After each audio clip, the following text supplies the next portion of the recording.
जय श्री कृष्णा। आज है दुख की जननी कौन है, दुख क्यों आता है, उस पर बहुत छोटी सी स्टोरी है, छोटी सी बातें हैं, आप सुनिएगा जरूर। बलि ने आक्रमण किया और भैया विष्णु जी सो गए। अब जब विष्णु जी सो जाएंगे तो संकट तो वहां पर आ ही जाएगा। कहते हैं जब विष्णु जी सो गए तो मधुकेटभ का जन्म हुआ। शुंभ, निशुंभ, ध्रुमलोचन, रक्त बीज, महिषासुर आदि असुरों का जन्म हुआ। बड़े बड़े असुर पैदा हो गए।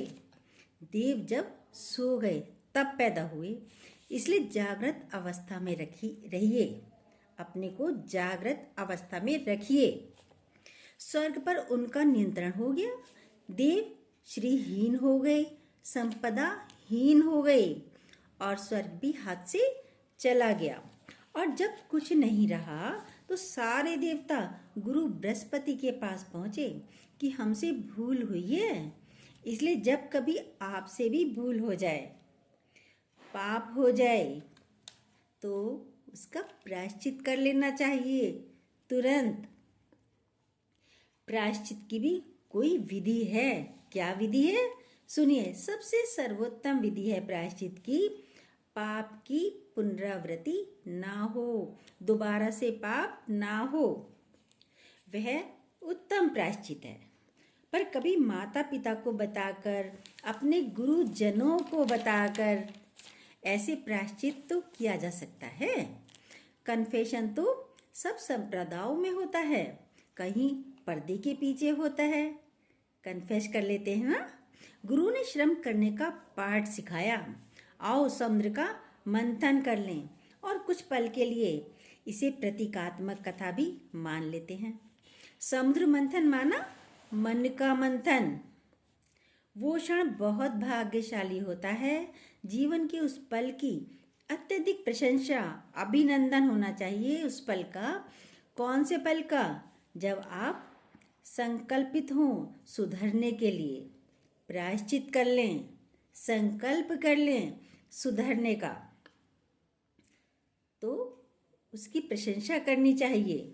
जब आप संकल्पित हों परिवर्तन के लिए, जब आप संकल्पित हों अपनी दुर्बलता और दैन्य अथवा अपनी हताशाओं से मुक्ति के लिए, वो पल अत्यंत प्रशंसनीय होना चाहिए। जब आप सरेआम अपनी कमजोरियों का बखान कर दें और अब ये कहें कि अब ये नहीं होगा, अब नहीं होगा, ये गलत कार्य अब नहीं होगा। और बड़े लोभ के लिए दैत्यों को भी मना लिया। गुरु बृहस्पति और इंद्र गए बलि के यहाँ। गुरु बृहस्पति और इंद्र बलि के यहाँ गए। बलि ने आसन नहीं दिया उन्हें, जबकि वे स्वर्ग के अधिपति थे। पूर्व में राजा आए तो राजा बलि ने कहाँ बैठाया? धरती पर बैठाने के लिए बोल दिया। राजा आए तो राजा जैसा व्यवहार करना चाहिए, लेकिन बलि ने उनको गुरु बृहस्पति को और इंद्र को धरती पर बैठा दिया कि आप यहाँ बैठिए।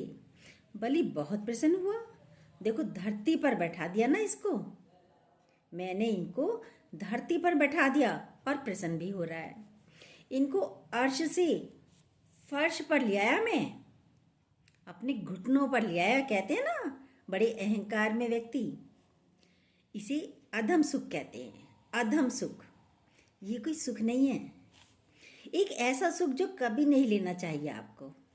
ये कौन सा सुख है जो बड़े आपको प्रणाम करें और आप मन ही मन कहें, देखा झुक गए ना हमारे सामने। ये झुक गए ना जो ज्येष्ठ हैं, श्रेष्ठ हैं, जयी हैं। बलि थे, पराक्रमी थे, ये जो शासक थे, इनको धूल में मिला दिया मैंने। बलि बोल रहा है कभी ऐसा मत करना। आप भी कुछ व्यक्ति अहंकारवश ऐसे ही बोलते हैं, गलत है। यही तो दुख का कारण है। आज उसी पर चर्चा हो रही है। ये सुख हमें नहीं लेना चाहिए, क्योंकि स्वभाव से निशाचर ही तो थे। वो तो निशाचर थे स्वभाव से। हम कौन है? सोचिए, तब पता चलेगा। अपने स्वभाव का व्यक्ति स्वयं आकलन करता है। अपने नंबर व्यक्ति स्वयं को खुद दे सकता है। यदि आप हमारी रोज बातें सुनते हो तब आपको पता चल जाएगा हम कैसे हैं, असुर हैं या सुर हैं। भाव भी राक्षस ही का ही था। उनका तो स्वभाव भी राक्षस का था और भाव भी राक्षस का था। इसलिए बलि ने इंद्र को धरा पर बैठा दिया, जमीन पर बैठा दिया।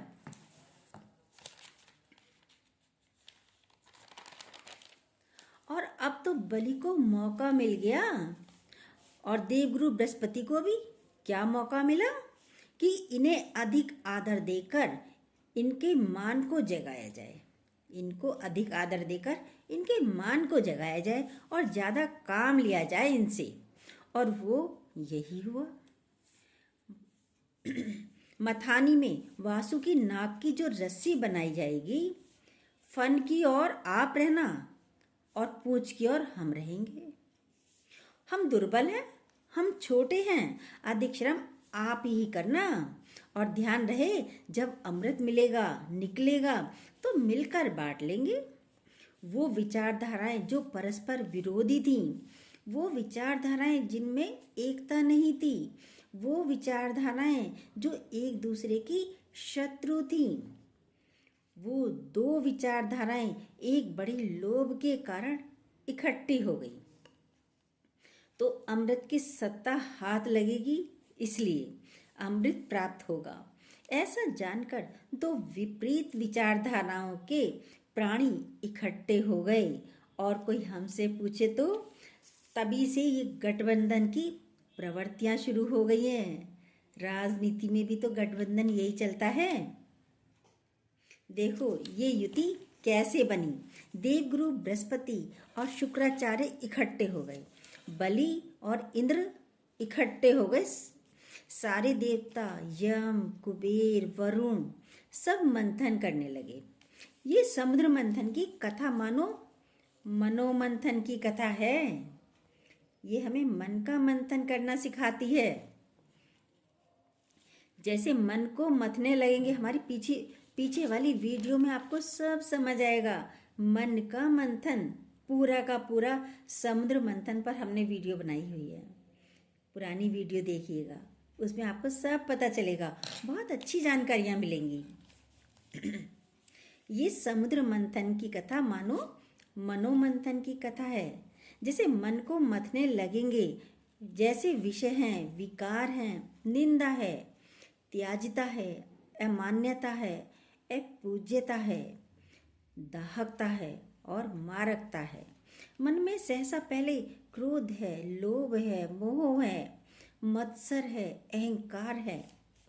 जो सामान्य प्राणी होते हैं, किसी के उत्सर्ग को देखकर, किसी के उत्थान को देखकर, किसी की प्रगति को देखकर अगर आपको ईर्ष्या हो तो ये मानवीय दुर्बलताएं हैं और तब उनके प्रति अपेक्षा का भाव जागता है। तो प्राय जिनके पास बहुत अधिक है उनसे बहुत अपेक्षा पैदा हो जाएगी। अकारणी हमें अपेक्षा हो जाएगी।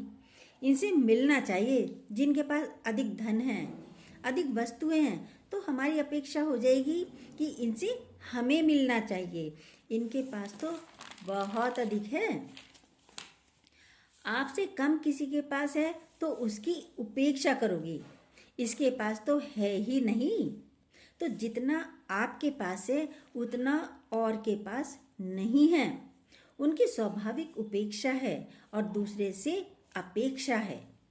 जिनके पास अधिक है लेकिन ईर्ष्या भी है, जिनके पास अधिक है लेकिन ईर्ष्या भी है, तो मन में पहले आवेग है, उत्तेजना है और आवेश है। ये स्वाभाविक है और यही हमारे दुख का, विपत्ति का, नाना प्रकार के संकटों का मूल है। इसलिए कोई पूछे कि दुख की जननी कौन है, तो दुख की जननी तो एकमात्र एक ही है। क्या? उसका नाम है अज्ञानता। जो नाना प्रकार के दर्द पीड़ाएं हैं, उसका कारण अज्ञानता है, अविचार है, अविवेक है, अविवेक है। और ये मन में पहले ही अगर आपने अंदर की साधना नहीं की, विचारधारा नहीं की, विचार साधना नहीं की, पदार्थों के सच को नहीं जाना है, उसके परिणाम से अपरिचित हैं आप, और पदार्थों के प्रति आकर्षण तो है आपका, लेकिन उसके परिणाम के प्रति अपरिचित हैं, पदार्थवादी हैं और वस्तु के आकर्षण में उलझे हुए हैं आप, तो दुखी हो सकते हैं। और ये युग तो पदार्थ की प्राप्ति का युग है। ये युग तो पदार्थों की प्राप्ति का युग है। जिस युग में मैं और आप श्वास ले रहे हैं, जिस युग में मैं और आप जीवन जी रहे हैं, यह युग पदार्थ की प्राप्ति का युग है। और वही मेरे पास रहे और सब कुछ मेरे पास रहे, इसी के लिए पुरुषार्थ है कि मेरे पास अधिक पदार्थ हो, अधिक वस्तु हो। ये विचारधारा ही दुख की जननी है। जय श्री कृष्णा। कैसी लगी हमारी ये स्टोरी? अच्छी लगी हो तो प्लीज़ जो न्यू हो सब्सक्राइब कीजिएगा, बेल को दोबारा प्रेस कीजिएगा, लाइक और कमेंट भी कर सकते हैं।